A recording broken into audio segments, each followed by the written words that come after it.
नाज़रीन, अहम ख़बर अवां खे ॾियूं पिया त सिंध हुकूमत कम जो सरकारी अघु 425 रुपया फी मण मुक़रर करे छॾियो, जंहिं जो नोटिफिकेशन बि जारी कयो वियो आहे।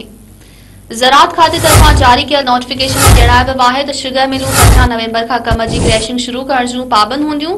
वाज़ रहे त कुझु ॾींहं अॻु सिंध काबीना कम जो सरकारी अघु 425 रुपया मुक़रर करण जी मंज़ूरी ॾिनी हुई, जंहिं बाद सिंध सरकार अॼु अहिड़ो नोटिफिकेशन जारी करे छॾियो आहे।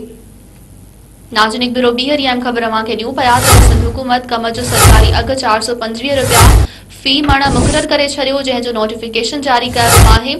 ज़राअत खाते तरफ़ां जारी कयल नोटिफिकेशन में ॼणायो वियो आहे त शुगर मिलूं 15 नवंबर खां कम जी क्रैशिंग शुरू करण जूं पाबंद हूंदियूं।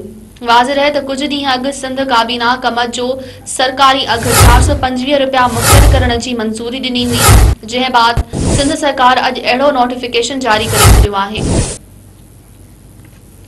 नाज़रीन, अहम ख़बर अवां खे ॾियूं पिया त सिंध हुकूमत कम जो सरकारी अघु 425 रुपया फी मण मुक़रर करे छॾियो आहे, जंहिं जो नोटिफिकेशन जारी कयो वियो आहे। ज़राअत खाते तरफ़ां जारी कयल नोटिफिकेशन में ॼणायो वियो आहे त शुगर मिलूं 15 नवंबर खां कम जी क्रैशिंग शुरू करण जूं पाबंद हूंदियूं। वाज़ रहे त कुझु ॾींहं अॻु सिंध काबीना कम जो सरकारी अघु 425 रुपया मुक़रर करण जी मंज़ूरी ॾिनी हुई, जंहिं बाद सिंध सरकार अॼु अहिड़ो नोटिफिकेशन जारी करे छॾियो आहे।